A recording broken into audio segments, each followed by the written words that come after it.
ดีค่ะ ที่สาธารณะเนี่ยนะคะ คือเวลาพี่ร้องไห้พี่จะเป็นเสียงแบบนี้เนาะ ร้านทั้ง 42 ร้านที่ค้าขายอยู่ที่ตลาดริมบึงซอยแจ้งวัฒนะ 14 นี่ต้องย้ายออกอย่างเดียวเลยถูกไหมคะ ตอนนี้คือพี่ต้องปิดคลิปรายการนี้และ3 เดือนถูกปี3 เดือนน่ะคือพี่ก็อยากทำต่อมันจะทำยังไงพี่ต้องปิดคลิปนี้3 เดือนหรือไม่ก็2-3 วันน่ะพี่อยากทำต่อไปเรื่อยๆไม่อยากหยุดอีกแล้วเนาะครับสวัสดีครับตอนนี้เราได้อะไรมา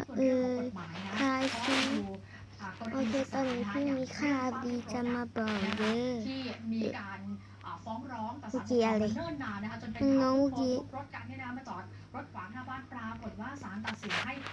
โอเคทั้ง5 แห่งรอบหมู่บ้านของป้าเขาเนี่ยนะคะคุณผู้ชมค่ะดังนั้นเนี่ยคงจะต้องมาพิจารณาค่ะว่าสิ่งใดที่ทำให้เกิดปัญหาต่อสิ่งแวดล้อมส่วนตัวเนี่ยนะคะต้องทบทวนกันเลยนะคะที่สำคัญกฎหมายจะเป็นตัวหลักที่บอกว่าถูกหรือผิดนะคะคุณผู้ชมต่อไปค่ะไปดูกันต่อนะคะเรื่องนี้นะคะไปดูเรื่องนี้กันบ้างอันนี้เนี่ยนะคะต้องบอกว่าถึงแม้ว่าในหลวงรัชกาลที่ ใครชอบก็กดไลค์กด Subscribe คลิปนี้ขอสัก3 ไลค์แล้วกันอันน้อยๆหน่อย